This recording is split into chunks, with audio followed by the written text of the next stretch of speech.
All right. Hey, welcome to the Social Media for Real Estate Agents podcast, where we find rock stars in social media and we get them to show us realtors how we can use social media to increase our business.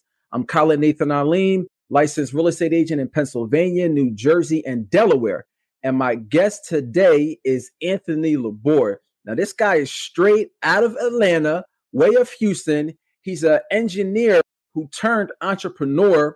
On YouTube, Anthony has over 3,000 subscribers, and on Instagram has a little under 1,000 followers, man. Welcome to the podcast, Anthony. Awesome. Thanks, man. Thanks for having me. This is cool.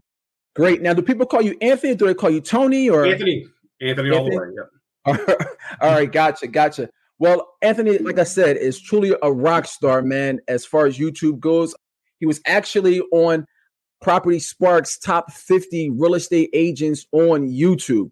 Asked him to come on and share some jewels with us, man. So, Anthony, can you tell us first, how did you become a realtor? Yeah, so I don't have the traditional path getting into real estate. As you mentioned, I was an engineer by trade. I went to school for engineering. I worked in the manufacturing sector as an engineer for almost 20 years. Went into a sales operations role. And I'll give you the quick rundown real quick. So I had a boss that was looking for engineers in our facility that had a personality that could talk to salespeople. And what they were looking for is somebody who could explain the technical to the non-technical. And we were working on a program with Salesforce.com at the time and building out these CRMs. Long story short, I went through that, got to work with salespeople. During that time, I started to realize, like, wait a second, I can do this. I can do sales, and I got the engineering background, so I can use all this data analysis and crunching and all this stuff and transfer it over. Fast forward, went into consulting, did a couple other things, left corporate because of mergers and acquisitions, a lot going on, moving around. I got tired of the rat race and dealing with HR and all that stuff. So I left there. My wife at the time, she owned a nutrition store here in Atlanta. She had one of them, and we'd come to an agreement, say, hey, let's work together. Let's grow that store. Let's open some other businesses and let's see where it goes. So it was during that time there of growing into a couple of stores that I really got this one-on-one seller to customer relationship. And I loved that. I love this, just like we're doing here. I love talking to the customers. Once we got the stores and we opened another store and was successful, once we got those up and running, I was looking for my next step. And I had some customers in the store that were realtors. And so we started talking. And again, I just loved that one-on-one connection and took a shot at it. And that was just 3 years ago. So I'm still a rookie in this, still learning. And it took off. And so I was able to apply, my background and foundation into real estate. And, we can go into YouTube and I can tell you how I used engineering to do that and to kind of figure out that there. But that was it. And once I got in there and, it started churning, I just fell in love with it. And then, once you get some success in something, then it just takes off. And so it's been great ever since. That's crazy or interesting because engineering type people drive me crazy as customers.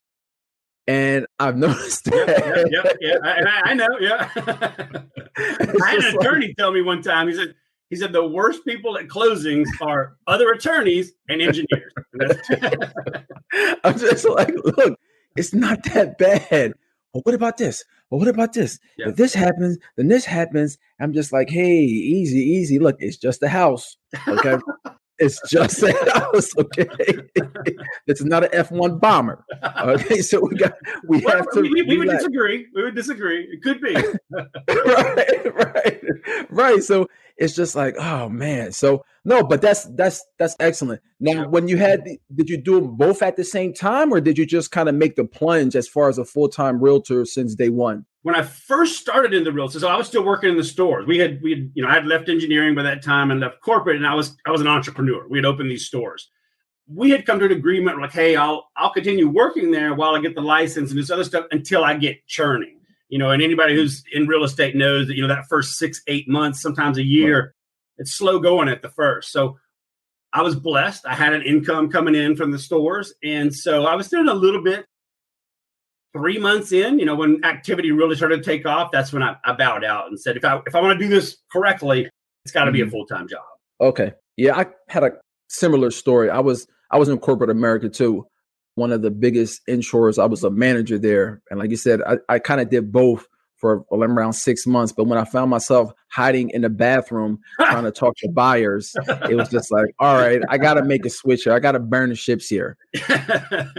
Yeah, I felt like mine was easy because it was my wife and she understood, and we had already come to that agreement that, hey, as soon as it gets to the point where, because the ROI on real estate was different than my time in there. So we knew that was going to be the breadwinner. And it worked out. I love it. It's been wonderful. Okay. Awesome, man. Well, tell us about your business. How's your business set up right now? You on a team, solo? And what things are you doing? You're doing the expires? You're doing well, I tell you this, so YouTube and me, we can get into that here in a minute, but YouTube spoiled me in a lot of ways. And what I mean was, the first couple of years, or the first year actually, and I'm still a single agent right now. I'm working on building a team just because my activity has gone through the roof, and it becomes counterproductive after a while if you're trying to do it on your own versus scaling with a team. Right. So the first year I was with another broker and just struggling. I just didn't know anything about real estate. I knew the people piece and I could talk to people, but the process of real estate, I really didn't understand. So I struggled. I did circle prospecting. I did cold calls, I did open houses, built a little bit of business, did about 10, 12 deals that first year, which was great for my first year. But then I moved to EXP is where I'm at now. And got a mentor there and a coach and really took off. But about the same time, I discovered some guys that were doing the whole YouTube thing in another market. And I had always been intrigued about YouTube. My first year of real estate, I wasn't sold on the process of real estate, the traditional circle prospecting, cold calling, and all the things that we've been doing in the past, door knocking and all that. It seemed archaic to me. And I wanted to find another way. I knew the industry was progressing. I knew technology was progressing. And so when I discovered these guys and had been intrigued by YouTube for a while, I was like, what the heck? Let's give it a shot. Wouldn't it hurt? I was doing okay. And so I started doing research on that, kind of learning that process of how to make it. Started making some videos, and just a couple of months in, started getting calls, and then it was just a tidal wave. And so from about 3 to 6 month period when I started making videos, it just blew up. Now, a lot of it was the pandemic. People were moving, people were leaving certain areas and coming to the South. It was very popular to move down here. And so it was the perfect storm. I started this channel at the time that the business was changing. The pandemic was increasing. So things just started to blow up. Now, for the first year, I did extremely well. Last year was ridiculous. I just really blew it out of the water last year. But in a way, it kind of spoiled me. And I tell this to some of my agents now that I'm coaching is I didn't have to do anything else. I had created these videos and the calls were just coming and coming and coming. And I'm sitting here with my phone and I would just be doing it. The phone would blow up all day long. Now, granted, looking back, I probably should have leveraged that a little bit and focused on some other stuff. But again, I was having fun. I was making some videos and the calls were coming in and we were closing big deals and I was growing the business. And that was the last 2 years. I've gotten to a point now where I recognize that I have to do something different to scale, meaning that I have to get a team together. So to answer your question, I was a single agent all this time. And I'm kind of a lone wolf as it is. I like running my business by myself. But I'm at that point, where I need to scale. So it's been great, but we're creating a team right now. And hopefully by the end of this year, we'll have it formed and moving forward. But the business has been fantastic, to answer your question. I'm super blessed and fortunate to be in this position. Awesome. Now, is most of your business from social media coming from YouTube, or are there other platforms that has the phone ringing also? When you refer to social media, yes, YouTube is 99% of the business coming from there. Sure. I've had a couple of deals from Facebook, a couple of deals from Instagram. When I really take a step back and I look at YouTube, and this is why I went all in on it, I don't have to run ads on there. I don't have to invest anything. It's, to me, YouTube is the platform of the future. I heard Levi on your other interview talking about this the other day, and I thought he nailed it.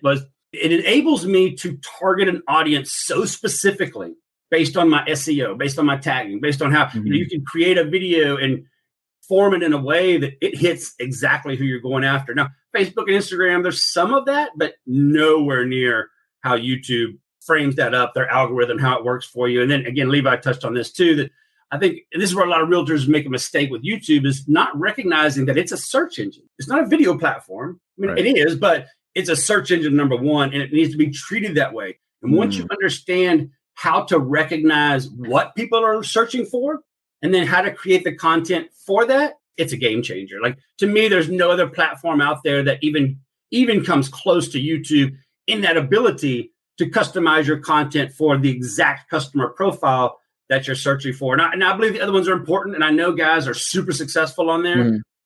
But to me, what I tell my agents is find the one that to go all in on, in my opinion. If you try to do a little bit of everything, it just stretches me too thin. So I use Facebook and Instagram simply for staying front of mind. That's really all that I'm doing.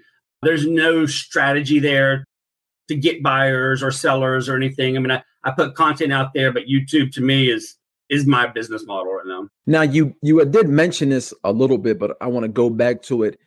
When you first started, did you know that? Because everything, of course, that you just said is spot on. But when you first started, did you know that as far as because you have over 3,000 subscribers. So you've probably been growing your channel for a little bit here. So let me interrupt you. And I want to say something to this. And this is where I take a little bit of pride. Now, these other guys that you're interviewing, I mean, they have monster channels. I mean, even Paul, you interviewed this morning. I mean, I love that guy. And he's got a great channel. Sometimes I feel like mine's a little sloppy.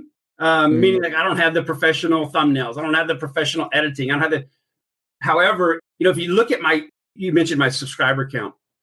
Yeah, I have that many subscribers, but I only have 40 videos in there. So when you think about the ratio of video per subscribers, mine's astronomically higher than a lot of the guys out there. Yeah. And to me, that goes back to just understanding the content that people are searching for, and then creating a video aimed at that content is the game changer. Because, you probably already know this, the metric that YouTube pays attention to is how long people are watching your video. It's not necessarily your subscribers or the views. Are they getting on there and they staying on there? Because that's where they can run ads and YouTube can make their money off there. That was my number one priority, was to create content that is rich, that is educational, that is exactly what people are looking for. And I go, even further. When I'm talking about a suburb, I go into the history of the suburb. Atlanta is big in Civil War. So we talk about Civil War history and going way, way back in. People like that content. Now, to answer your question, did I know at the beginning? No. Now, I got a good buddy of mine that he's got a monster channel. He's got 6 million followers on his channel. We've known each other for 20 years. I'll give him a shout out here. Alpha M, check him out. He does all kinds of content for guys and dressing and stuff. It's super successful on there. He had helped us years ago open the stores, nutrition stores. His channel blew up. So he and I had been talking for a number of years, and I had watched that growth. And in the back of my mind, I always thought, like, that's the future of doing business. Now, how can I apply that to my business? So I knew it was going to be a model. I just didn't know how to do the model. And when I ran across the other guys, and Paul probably talked about them, the guys out in Portland, they blew this channel up. That was the model. Once I discovered them, that's when the two came together, and I went, oh, that's how they're using it. That's the formula right there. And then it took off. So then it was just learning, how to do it, how to search that content, how to create an SEO, how to title your videos. And then again, only 40 videos, and I was able to grow that following. This year, I'm doubling down, and I'm going to get more consistent about it. My goal is to really blow it out of the water, but that's the formula, and it works. Yeah, 40 videos and have 3,000 subscribers. That's absolutely crazy. Yeah. Absolutely crazy. Now, what type of tools are you using? I mean, is it just a phone and you? Or are you using? So at the beginning, it was. I look back to those early videos and I cringe. I want to leave them on there, but it was my phone. It was my phone and a sloppy green screen. I had no idea what I was doing for a while. And my first probably 6 or 7 videos was literally on the phone. I didn't have a mic. I didn't know what I was doing. I didn't have lighting. I didn't have nothing. It gotten a little bit better. It's still not professional by any means, but to me, and this is what I would tell every agent out there: just start. Just start. I could not put more emphasis on get your content out there. Right. Viewers don't care what, the quality. Yeah, it makes a difference. Sometimes it does. As you grow, you want to get better at it and you want to improve, but viewers want good quality content, period. And however it gets on there, it doesn't matter. And and that's it. So it was, I'm sorry to answer your question, the tools. At the beginning, it was the phone and nothing else. Since then, as I've grown, I've gotten a little GoPro, and I got a Sony video for my talking head. Got some lighting now, but to me, I think we overcomplicate YouTube sometimes, and we overthink that process of, I got to be professional, I got to have a tie on, I got to have this and this and this, and you look sharp and everything. But the consumers, it doesn't correlate into sales on quality of video. Rich content is all they're looking for. Great. Now, have you explored other platforms? I mean, as far as I think you already probably said this, like you said, 99% of your business is coming from YouTube, but have you explored any of the other platforms? I have. I have to remind myself sometimes I'm 50 years old. So Okay. I don't, when somebody tells me TikTok, like that's Japanese to me. Like I'll go on there and I'm like, I'm still figuring out YouTube. So Okay. yes, but I quickly come back to YouTube. I mean, to me, Facebook and Instagram is a 50-year-old platform. That's for my front of mind. As I go forward, maybe in a couple of years, but I really want to dial in hard on YouTube and get that perfected before I go any other place. But again, I know there's guys out there that are just doing phenomenal jobs, and those Right. platforms are valuable, and they're doing a great job on it. Just for me, being an old man, I want to focus on one, perfect it, and then I'll move forward after that. Okay.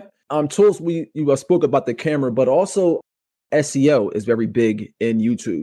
I guess what are you using? Any tools that you're using? Maybe like a TubeBuddy or anything? Yeah. So exactly, I use TubeBuddy.com, and I used keyword search or keyword Keywords everywhere. everywhere for a while.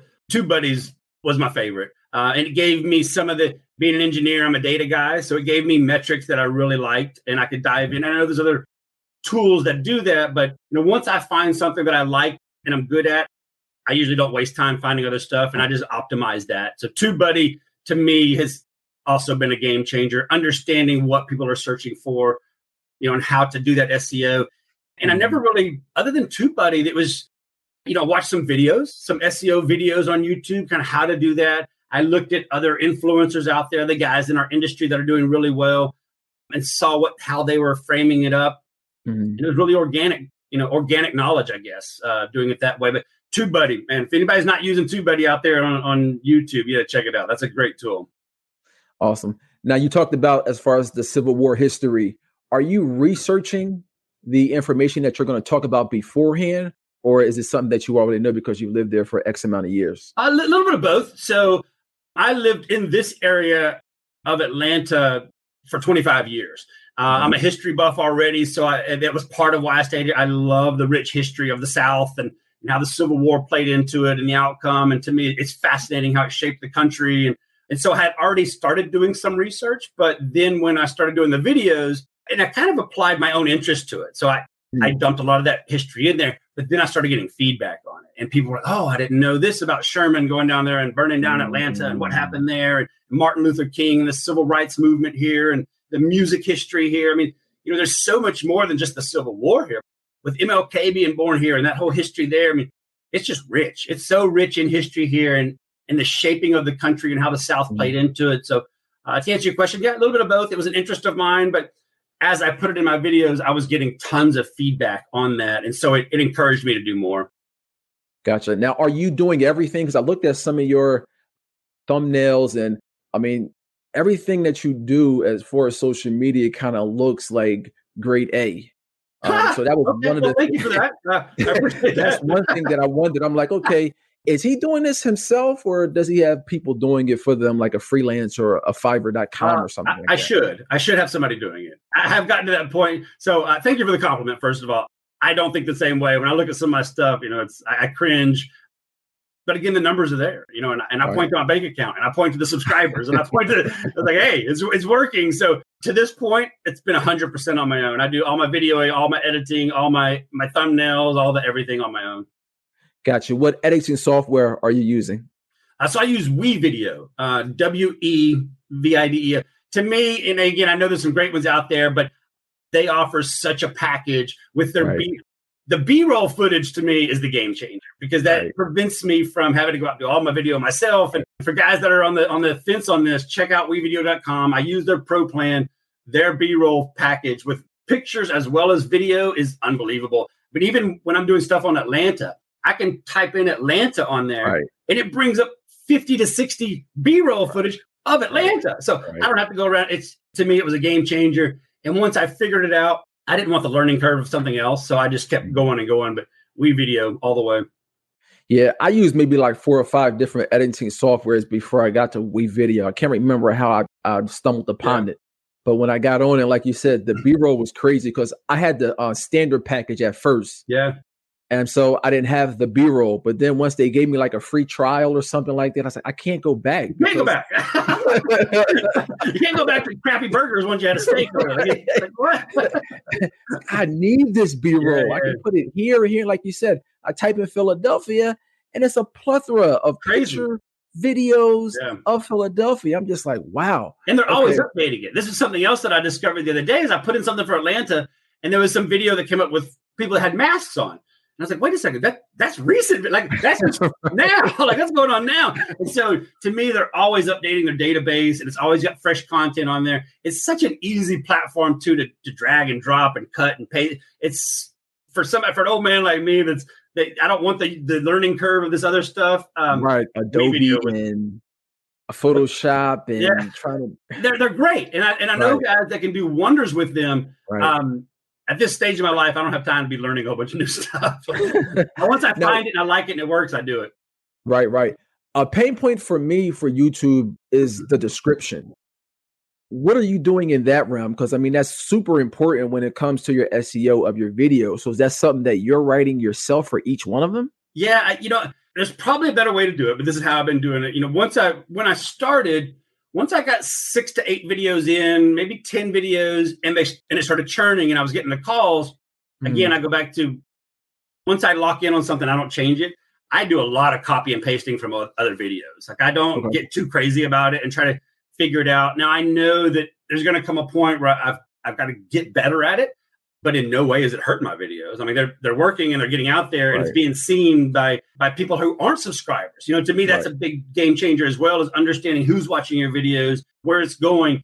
And the fact that 80 to 90% of my views sometimes comes from non-subscribers, they're seeing my video. So something's working there and it's not broke. So I'm not trying to fix it yet, but this year is going to be a big change for the YouTube, meaning that I'm just getting better at that stuff. This is a learning year for me to really take it to the next level. Gotcha. Now, are you doing any repurposing of those videos on maybe some of the other? And you're touching on all my pain points here. That's the next step. I know that, now that I have a library and I have some content out there. Now, what I have done to answer your question is I use some of the videos on my mailing list. So if I'm hitting my entire network, I'll sometimes go back and grab an old video and touch on that, and I'll put that video in there. I have a little blog that I do through KB Core on EXP, our CRM, that allows me to put videos in there. So I use some of the full videos for emails. What I need to do, and Gary Vee talks about this all the time, about chopping that stuff up and use it on different platforms. So using some of it for TikTok and use some for Instagram. That's my next step. So for the guys out there that are on the fence, move forward on that, because I know that's going to be a game changer too, is repurposing that content. And Wevideo makes it super easy. You just download it, and I mean, as you know, you just chop it up, and then pull it down, and then it's done. I do it. I go back to the team. So that's what got me to this point. Is everything we're talking about now? I was thinking about last year, and how do I do that without cloning myself or getting another 12 hours in the day? How do I figure that out? And it's the team. Yeah, all of these items are on my list this year to take it to the next level. I got to leverage my team to do that. Just so many hours in the day to get it done. Right. Yeah. Right. Now, is that a production team, or are you saying this is more of like other agents? Like, this is what I'm saying, like other agents, or? I like the whole YouTube process, and what I'm doing now, I've really fallen in love with.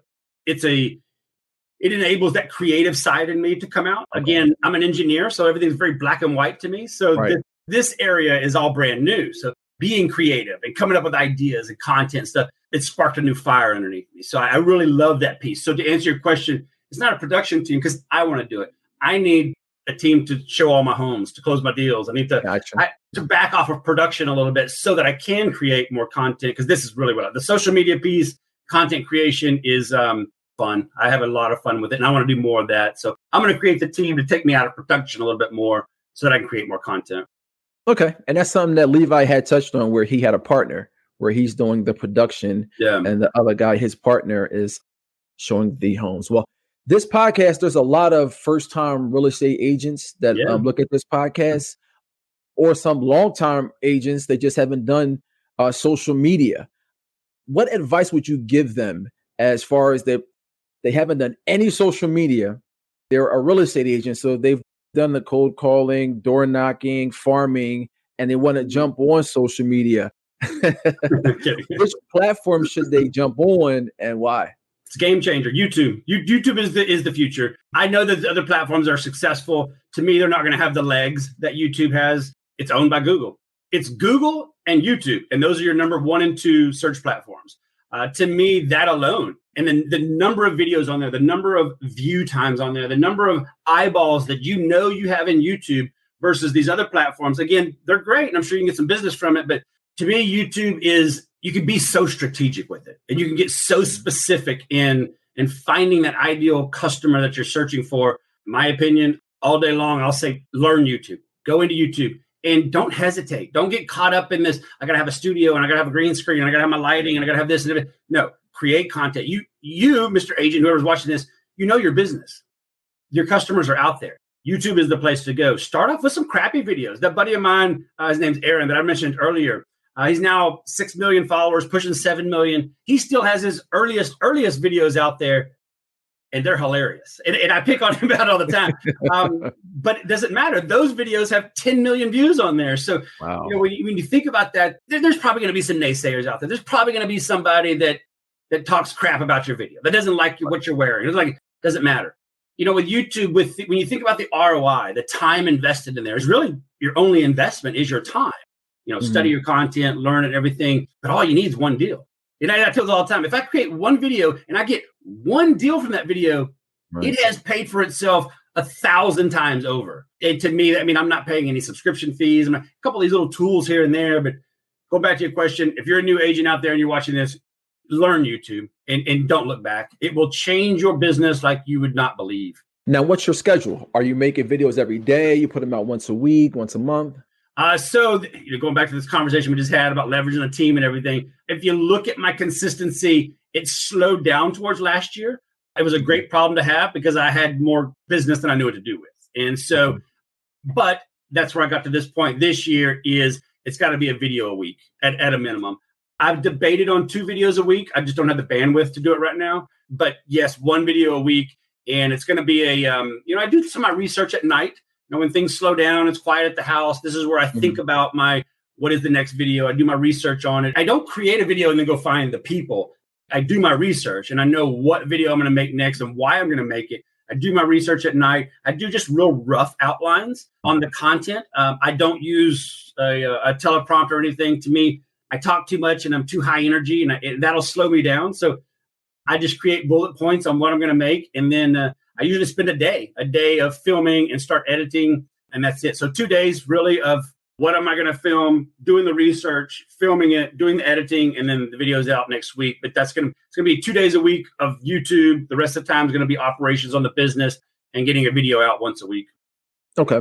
And that was going to lead me to my next question as far as content. I know a lot of people who are on social media or maybe YouTube, they're going there like, well, I don't know where to get content from. I don't know any ideas. Like, what suggestions would you make to them? I would do what I do. Go to other people's channels. There's people, you don't have to reinvent the wheel. There's a lot of guys out there that are just uber successful on all the platforms. And that, it doesn't have to be just YouTube, but look at some of the guys that have these monster followings on Instagram and TikTok and Facebook and just see what they're doing. And there's a common denominator in all of them. And that's when I started looking at the guys that are successful in our industry, in the other markets, you see a common denominator to them. Pros and cons of living in Atlanta, best neighborhoods in Atlanta, best schools. And to think about it this way, always put yourself in the consumer's shoes. If you're moving to an area, what do you want to know? Look at some of the other channels out there. And again, I think this is where some agents go wrong. Nobody cares about your listing at 123 Main Street. Like they just don't. It may be of interest and they may go, oh, that's a nice house. But number one, nobody's searching that. And so this is where I go back to understand that it's a search engine. So you need to go into it with a frame of mind as what people are searching for. Don't create something and go, I know you want to see my new listing. Go check it out. No, they don't. They just don't care. It's not going to get you business that way, but go to other platforms. Go to the movers and the shakers. Look at what they're doing. And, and I know a lot of the guys out there, some of the big hitters have said this too. Try to replicate their video. And my wife does this all the time. Don't tell other agents what you're doing. They're going to do it. And I have to remind them, like, you can tell somebody how to do it all day long, but Doesn't mean they can do it, number one. Right. You turn a camera on and some people just, they freeze. They don't know what to do. But everybody's going to have their own style. And even if I took somebody's entire script and did it word for word for word, it's still going to be different. It's going to have my own flair and it's going to have my own style on there. So go check out the other big hitters out there. Do what they're doing. Don't reinvent the wheel. There's a common denominator that you'll see with other videos. Look at mine. Look at the certain ones that I have on there. This is what people are searching for. They want to know about the schools and the areas, the things to do, the neighborhoods, the bad areas. I got a video out there. This is the 10 worst neighborhoods in Atlanta. And that's one of my best performing videos out there. So don't reinvent the wheel. Look at what other people are doing and replicate it. It's the train wreck, man. People like seeing the train wreck. They do. Yeah. It's the train wreck. And if there's a city that has bad neighborhoods, it's definitely Philadelphia. That's funny. Actually, when you type up Philadelphia, there's a channel that's just dedicated to bad neighborhoods. And what they do is, I think they probably have a GoPro. Is it a GoPro? No, I know which channel you're talking about, but keep going. Okay. And the guy just drives around and he's At just night. driving. He does it in the middle of the night. Right. And it has like a gazillion views or subscribers. I'm like, well, maybe if I do that, we can get some people to watch this channel. And I want to say something on this real quick. That video that I just referenced, the top 10 worst neighborhoods to live in Atlanta, I got all kinds of pushback on that video. I mean, tremendous pushback. I had other agents call me. I had brokers call. You can't do that. That's steering. That's this and this and this. And if anybody's watching this and they've thought about this is how I approached it. You don't have to put your opinion on there. Like, this is data that anybody can find. And what I mean is, what are the areas with the highest crime rates? And, what are the areas with the lowest income in there? And and again, you don't have to form your opinion around it. But when you start looking at those types of metrics, it does affect an area and it does affect your resale value in the places with the worst schools and everything. So that's how you kind of have to approach it. Is you're not steering somebody to or from, and you're not giving your opinion. This is data that anybody can find if they do their own research. And all I'm doing is framing it up and presenting it that these are those areas that we're talking about. And if you do it that way, then you're not doing anything wrong in the real estate. You're really just presenting data and they can make their own decisions on it. Right. And just showing a video. Hey, this is what was in this paper. And I'm just showing you, okay, what does this area look like? This is what so this the crime rate here versus the crime rate here. You tell me which one is going to be good or bad. And, you kind of leave it up to them. And that's how you approach it. Right. And there's some people that look for that. Because that video did really well. And I got feedback on, and I got customers from that too. Like, hey, we were looking at Atlanta and we didn't know about these areas, but you showed us that you're the local expert and we want to use you. And, just show, that's a big one to me. Make yourself the local expert. That's big on people moving to an area. And that's where, as agents, we can be game changers. Like, to me, the real estate process is not rocket science. I mean, this is not a difficult job that we do. Where can you add value? And I think being a local expert is one of the most important areas that you can really excel in. Right. Now, I'm going to ask you a question that I already kind of know the answer to, but when these people, and just to show you the effect of YouTube, when these buyers or sellers are calling you, do you have to convert them or are they already converted? To me, I go back to what platform should you be listening? This is one of the most important things with YouTube. And I had a meeting this week for a couple that came in town and we got to talking about this. By doing that, by creating those videos, when I get a call, those people know me. They know where I live. They know I got a dog named Duke. They know I go running on the mountain. It's so neat to sit down with somebody who you've never met in person, and they know so much about you.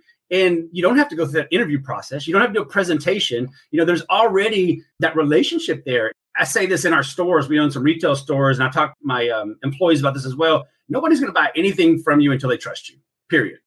And part of that trust is this. It's talking to people. It's building rapport. It's talking about your past. So 90% of the time, and I've lost a couple of clients here and there for various reasons, but 90% of the time they already trust me because they already feel like they know me. And this is for the guys that are debating to create YouTube videos. I would say do it. Authenticity is a game changer as well. Just be yourself on there because that's where people are going to connect. People can see through BS. They know when you're reading off a script. They know when you don't know what you're talking about. They know when you're doing humans know this. And even if they don't do it consciously, they know it subconsciously. Right. And so just being yourself, don't care about fumbling over your words. Don't be sloppy about it. But to me, that's such a game changer. It creates the trust. They feel like they know me. I don't have to interview with them. The other thing is you start to attract people that are like you, which to me in real estate is so much fun. Then, you don't want somebody where you're constantly butting heads with, or you're arguing with, or you'll have such different personalities, and it kind of weeds those out. And this is why I don't get hung up on the other guys that are creating channels in Atlanta, because I think there's a customer for everybody. There's a different type for everybody. And you do you, and you're going to get your customers, and I'm going to do me, and you'll never get my customers because I already win them. So to me, that's the game changer. That's one of the most important parts of YouTube, is that it eliminates all that. And you streamline that buying process so much more by being authentic and doing what we're doing on YouTube. Right. Find your tribe. That's it. I think sometimes we got to get out of our own head, because there's billions of people out there. You know this because somebody has told you this, but you don't see them. Right. So you see your little people that you see in your world every day, and your mind kind of tricks you like, okay, these are all the, no, there's billions of people out there. Somebody's going to like you. Not everybody. No, but and I know that. I know I'm polarizing sometimes. I got a strong personality, and there's a lot of people that I turn off out there. But there's something else that I thought was really cool was even the people that you don't think will like you. And I get calls, and I'm not kidding when I say it, from all over the world. Literally all from Brazil, from Europe, from Asia, from all over, finding my channel, and it's people that you would never think that you would connect with, but they have that same personality. They're fun, they're loving life, and they see that in you, and it's fascinating to me, and we talked a little bit about your religion a minute ago, and learning about religions and cultures and background and it bringing all that together it's so fascinating to me. And it's the people that you would never expect. So just do it and trust your own personality and being yourself, and they'll find you. Your customers will find you. Be yourself. All right. So with this podcast, I always want to give the agent something that they can do, some type of step-by-step, some type of play that they can, when they're finished listening to this, they can hop on the computer and do step 1, step 2, step 3, and see some type of success with social media. What play do you have for the agents that they can do once they hop off this podcast? Well, and I go back to talking about the whole YouTube thing again. I would say just step 1. I would just start with step 1 is start doing some research. Find the other guys in your industry. It doesn't have to be your market, but in our industry, there's a lot of great ones out there. Portland, Paul down in Florida, these guys up in the Northeast, Mike, your mentor there, fantastic content builders, and just start to watch what they're doing. And again, you'll see a common denominator. Then start to think about your area. Okay, I see, pros and cons of living in Philly, worst neighborhoods here. How do I apply that in my area? And it doesn't matter what your market is. There's some tiny, tiny little markets out there with, 5,000 people in their market, 10,000 people, little tiny areas that are being successful. Stay focused on your area. Be the local expert in there. Again, find the other guys that are doing it. Look for the common denominators and think about how you can apply that to your market. And then the next step would just be get comfortable on camera. Do stories on Instagram, do stories on TikTok. Get used to seeing yourself on there and hearing yourself on there. And then at some point, marry those two and don't overthink it. Do not that's the worst mistake I think agents are making, is overthinking this process. Focus on your content, how to apply it to my area, and get started. Right. I see that time and time again, people just outthinking themselves and not making it a point, not making it a priority. Yep. And I forgot who said this, but it's kind of like social media. We start on it like during our leisure time. So then when we do it for our business, it's almost like we're still carrying that same leisure attitude with it. And it's not. When you cross over it and you're making it your business, you need to treat it as your business. Exactly. So that means that you need to research it like a business. You need to schedule it like a business. Yep. And this is what a lot of agents are not doing, so that when you see them, they do it once or twice and then they kind of fall off because they're not scheduling in it. They're not doing the research and looking into it. So that's a great point. Let me touch on that real quick. The whole time blocking of the day, we as agents, we can get so busy and we're stretching so many different directions. Block that time out. Make it a daily activity to where you're doing that research, you're doing the things.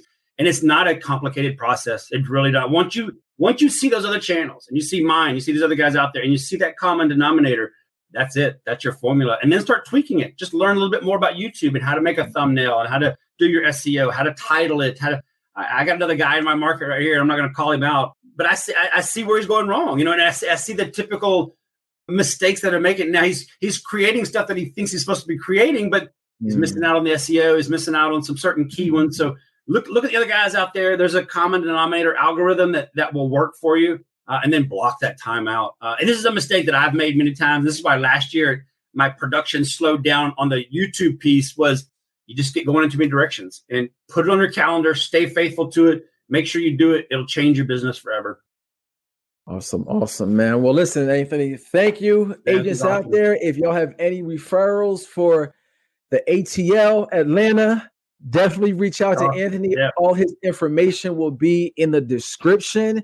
We want to thank you for joining us, man. Any last thoughts? This was awesome. No, this was I can't thank you enough for having me on here. You got a great channel. I love your podcast. I've been listening to a lot of your stuff. You're doing great stuff for agents out there. Keep it up, man. You're kicking butt, and I really appreciate you having me on here. This was really cool. All right, cool beans, man. I appreciate you. All right, boys and girls, we are out.